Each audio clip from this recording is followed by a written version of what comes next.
Hello, welcome to another video. We're not alone today, we've got a special guest star. Storm Claudia has arrived, and unfortunately today's the only chance I'm going to get to protect my plants before next week's frost. So I'm just going to have to get on with it. So I just thought I'd do a quick video showing you what I've done, what I'm doing. We'll just have a quick look round the garden before I chop everything down, and then I'll do a quick look after I've chopped everything down, so you can still see we've got a bit of green and tropical merit for the winter. Okay, so obviously this musa is going to be cut down. We're going to cut all the leaves off. It's a shame. I mean, I've got new rollers coming up, new leaves coming through. It's crazy, but they've all got to go. Got to be cruel to be kind, and got to think of the long term. Succumensis will be going, another musa, Bijou, another succumensis, another musa. I might put the ball of Fleece on the Dixonia antarcticas, possibly. And then here, we're going to be pretty much getting rid of this whole area, which is my favourite area, and it's almost heartbreaking when you've watched these leaves you've cared about so much, and if you damage one or tore one or snap one, it's like horrified. And now we're gonna have to get rid of them all, just get rid of them to the ground, which is so sad, but it needs doing. So I will next up show you my arsenal of protection, and then I'll start to do it. So let the destruction begin. So to cut all the leaves off, I've treated myself to a nice sharp knife. Secateurs aren't going to do it. I'm going to be careful. I've got a bit of a track record with problems with knives and injuries, and obviously we're in England, so I didn't bob down to the pub last night and start waving it around trying to impress people. So let's start cutting all the leaves off first.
So that's the most graphic part of the video.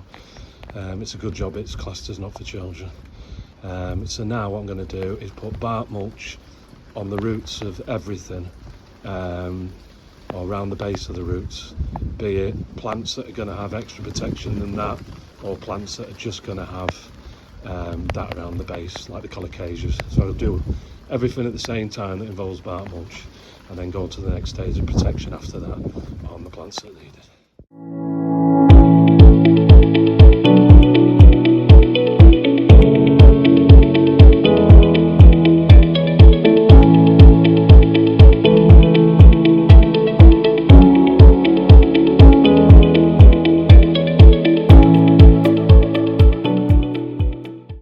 Okay, so next up is Fleece. round all the stems that need it, and then wire, and then fleece bags. So let's go.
Next, I'm going to cut up chicken wire and put that around and then stuff that with straw.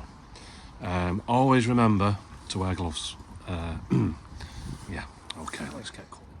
So, fleece round, chicken wire round, canes and wire. Was it a pain in the bottom? Oh yeah, 100%. But at least next year I won't have to cut all the wire. So it's like in cages of it. So there we go. So the next phase is going to be to fill all the wire. I'm going to put more bark mulch at the bottom and then fill the rest with straw. People say straw is better than hay. I presume it doesn't maybe get as damp or insulates better. But that's what I've gone for. Some people say barley straw. Well, I've got straw, that's all I've got. So the next exciting clip will be these filled with straw.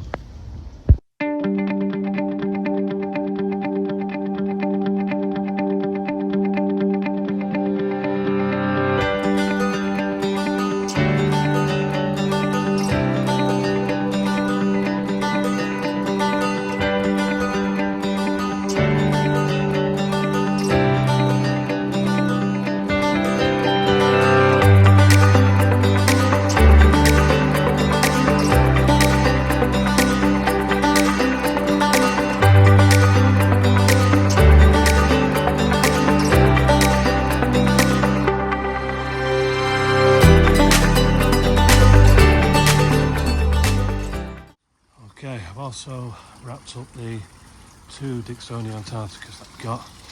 I've just put some around the base of the crown and obviously a ball in the crown.